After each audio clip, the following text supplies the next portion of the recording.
Hi everybody, my name is Tarun Rishi and I'm back again with you guys with another video. Today I have chosen a topic which is close to everybody's heart, and I can vouch for it that this video will really pinch you hard here. The topic is promotions. Have you ever been in a situation wherein you felt you deserved to be promoted, and yet that well-deserved promotion of yours was given to somebody else, not you? Why do you think that happened? Was it because you did not work hard? Was it because your boss was biased? Was it because the HR was against you? Was it because the universe was against you? Or perhaps you yourself were the reason? Not getting it? Let me explain it with an example. Let's take a hypothetical example. Let's say you're in sales and your yearly target is 100 and you achieve 300. Now tell me, do you deserve to be promoted? Well, most of us will say a big yes because we've worked hard.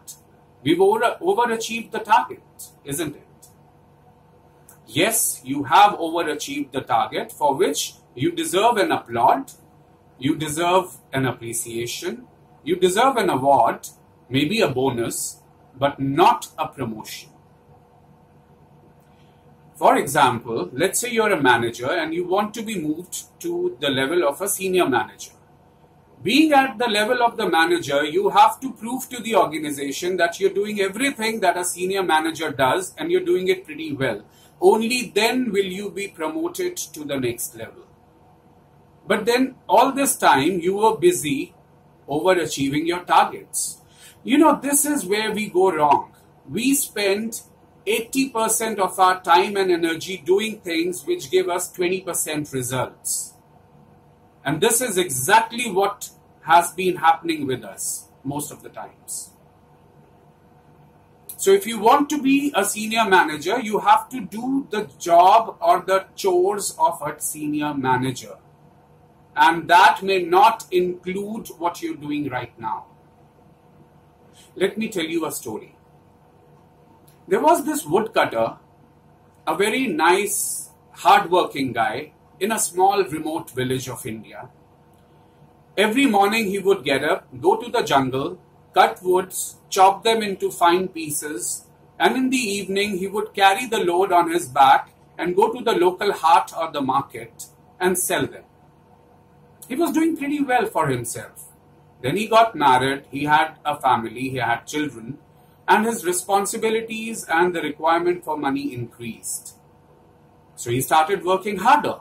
Instead of 8 hours, now he started to spend 10 hours. Finally 11, 12, 13 hours. And 13 hours in the jungle, which means going in the dark, coming back in the dark, is a pretty dangerous task. And yet, neither he nor his family was happy. His children and his wife used to blame him for not earning much. And he always used to wonder, he's working so hard, why is he not able to fulfill the needs of the family? One day he got so dejected that he just thought he would renounce the world and start living a life of an ascetic. That day, on his way back to the village from the jungle, he put the load of the wood on the street and he just sat down and started crying like a baby. All of a sudden, he felt somebody touch his shoulder. When he looked back, he, wiping his tears, saw a familiar face. He was none other than his guru, the one who had taught him the art of woodcutting. The guru asked him, "My child, what's wrong? Why are you weeping? You look so pale. You look so unhappy. Tell me the reason."